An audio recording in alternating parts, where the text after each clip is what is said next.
made 50K. All right, so money was fast, it didn't cost you anything down, bigger returns, etc., etc. Now, how many times do you got to keep doing this to keep making 50,000? You got to consistently. You got to keep making it. Okay. Now, when we talk about wealth, wealth is what? Long periods of time. Correct. Yeah. All right. Now, let's say 4 years later, you're still in wholesaling. So let's say after those. So let's say within those 4 years, what would you say? What would you say the average number of properties an average wholesaler does in a year? Probably like 4. In a year? Not even close. The average. Wholesaler. Let me give you some stats. The average realtor does maybe 2 houses a year.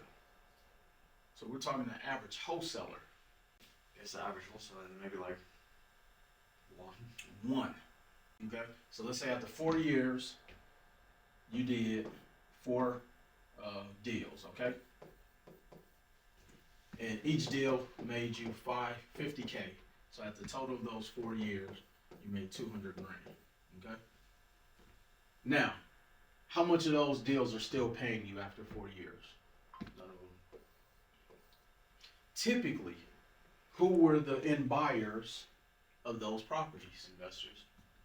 Now, why would investors buy from a wholesaler? We can get them a discount.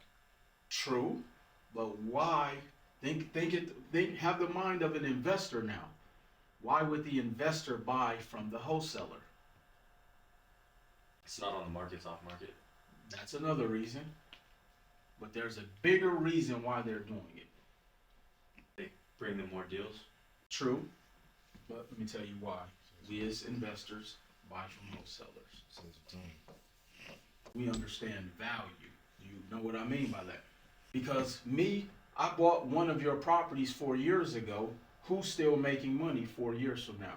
You are. I am. That's value.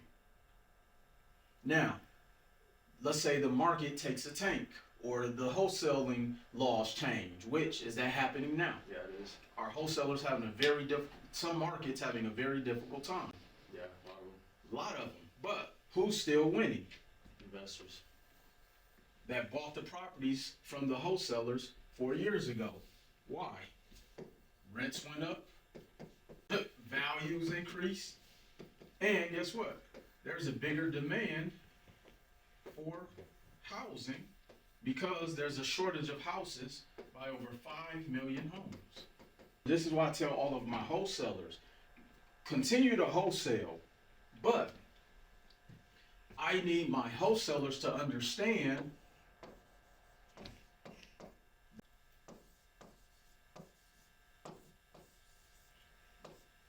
they also got to own. Got to. Because think about it like this.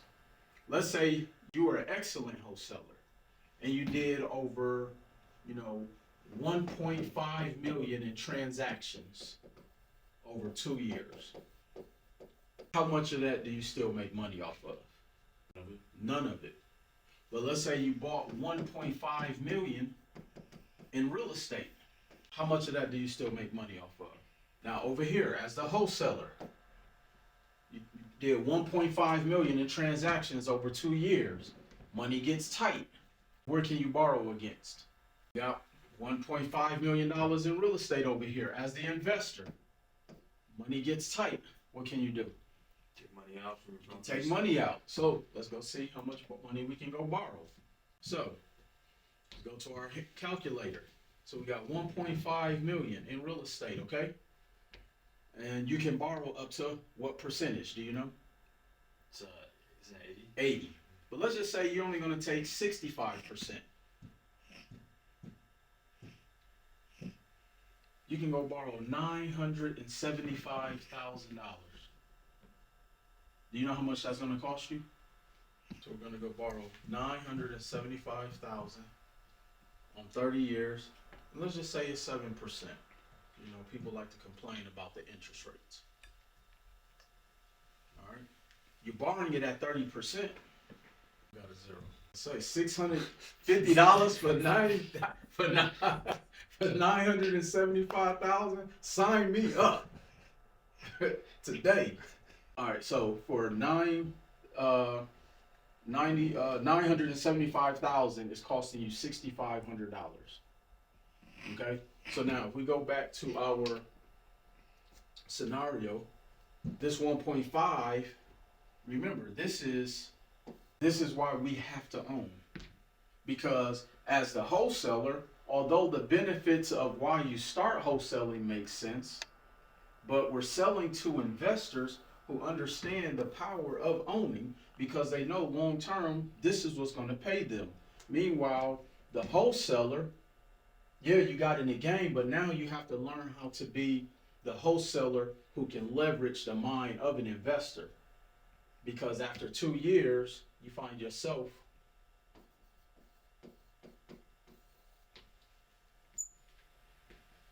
and you're actually gonna have to work harder. Do you know why? Competition. Now, instead of 3 wholesalers in the zip code of 89147, now you got 30. Versus when you're in the investor, typically there's not as much competition as the investor. Do you want to know why? There's just a ton of homes to buy. No, because the wholesaler is typically sending it to who? Investor. How many? Not always. If they have an investor that buys everything, they're sending it to who? One investor. So this investor has no competition, or they get the first right of refusal. So everything that I always try to show people, it's never to deter them from doing one thing. My thing is to get them to open up to understand why you have to be the owner. Because I often say, he who owns the land controls man. If I own everything that's within one's orbit, so let's say I own the building, all right? I own the house. What part of a person's life does the building that the person works in and the house they live in, does that impact every single person? You sure about that? Let me ask you again. So, if I own the building, I own this building that you work in, can I control your livelihood? Why? Because it's your property. I own it. Yeah. I can raise your rent. I can put you out. I can stop your. I can do all of that. Then let's say I own the house you live in. Do I now also have control of your living situation? I do. Why is that? It's your property. Which I can do what? Whatever you want. Raise the rent. I can evict you. I can do all of those things. So this is why I say, he who controls the land controls man. We have to own real estate in some form, shape, of capacity. Even if you just buy one property. Here's why. Let's see if we can find the stats, because I don't want to just spew no stats out. All right, so, average 401k balance by age. So these aren't Will Roundtree's numbers. Nerd wallet.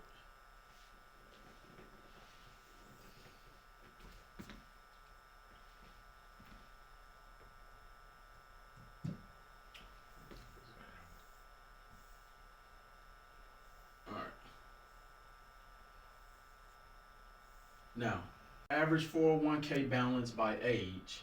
This is what ideally it should look like. Here's what the median looks like.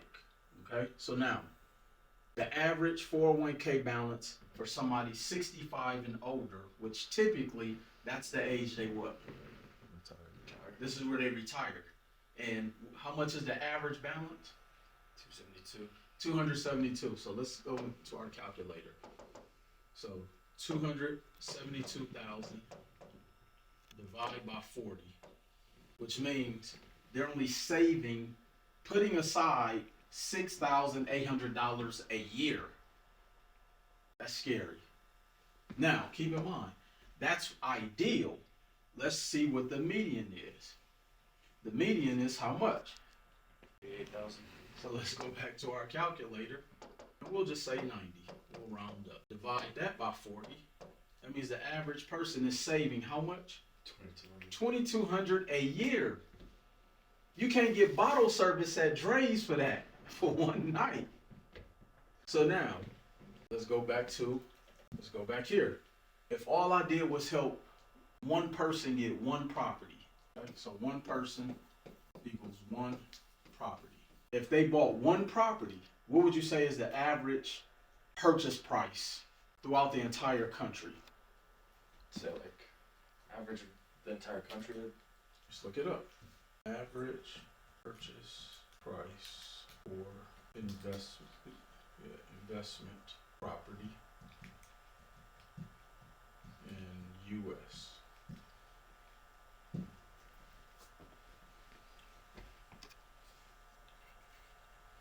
All right. So says the average home price sale in the United States at the end of 2023 was $498. That's like from high to low.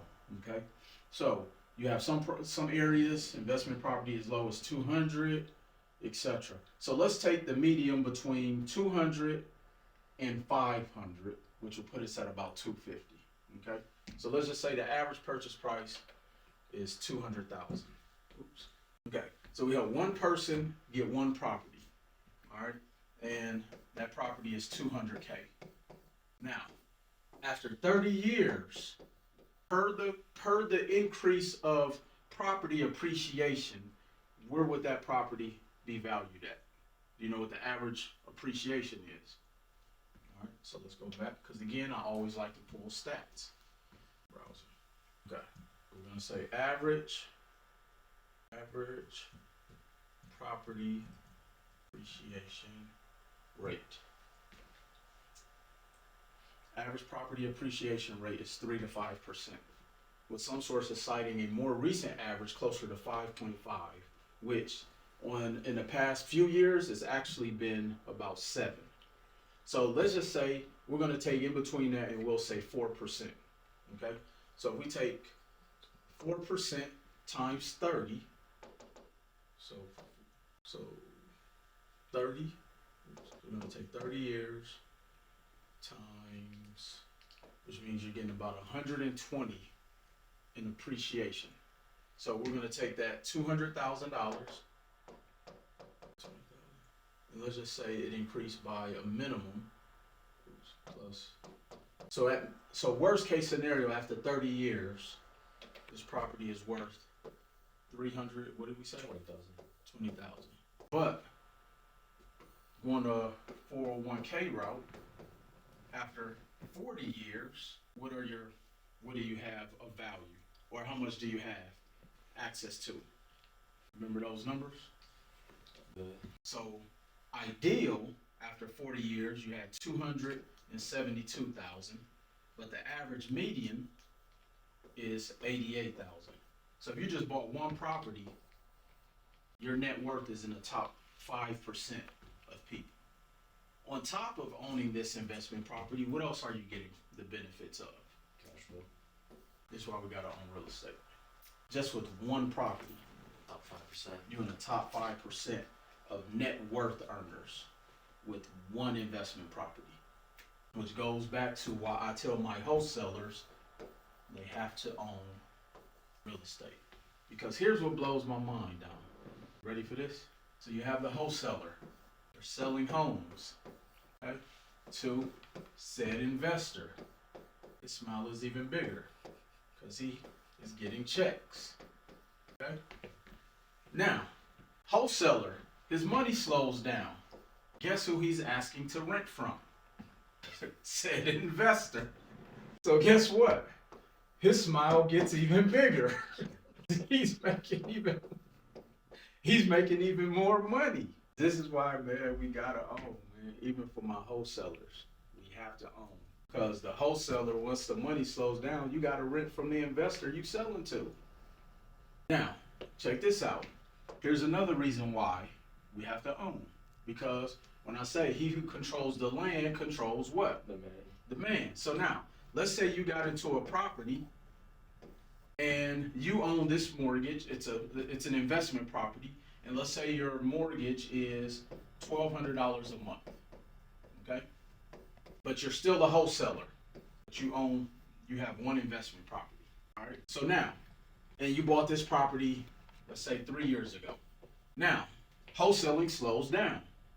Life happens. Anything could happen. Okay. But it's time for you to move. Okay. You got caught up, jammed up, whatever the case may be. But 3 years later, now the average rent is what?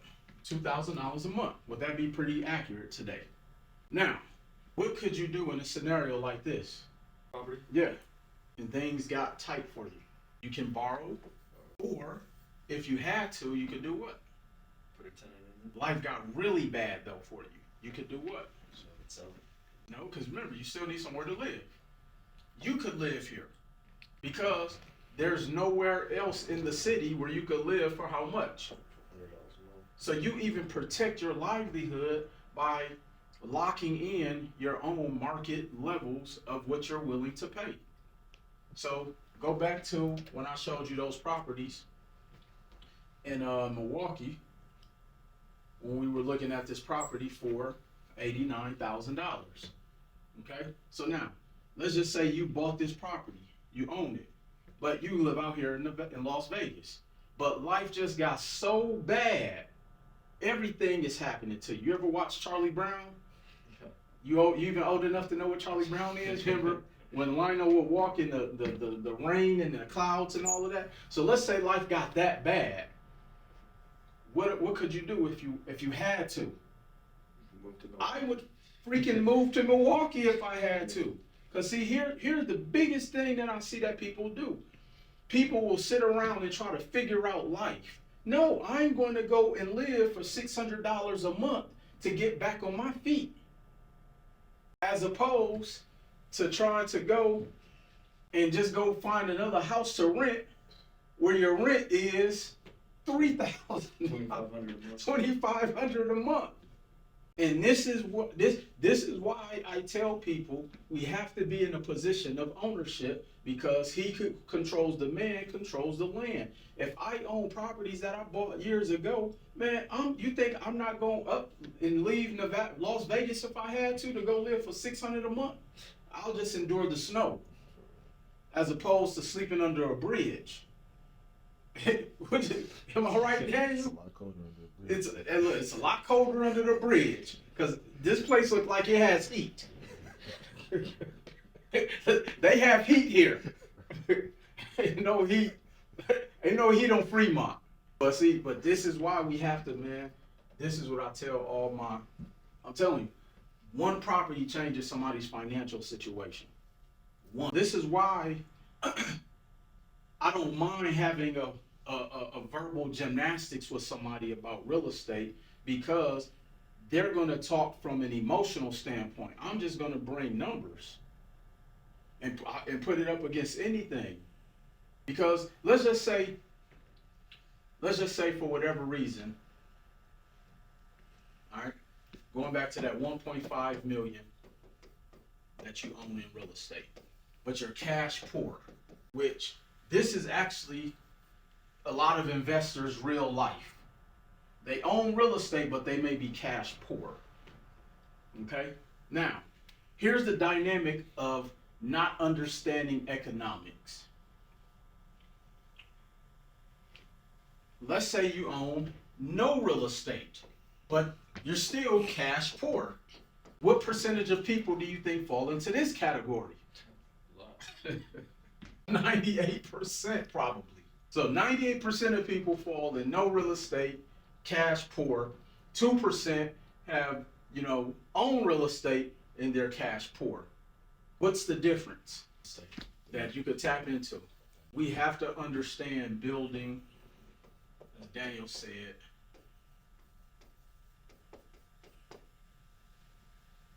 and a net worth is not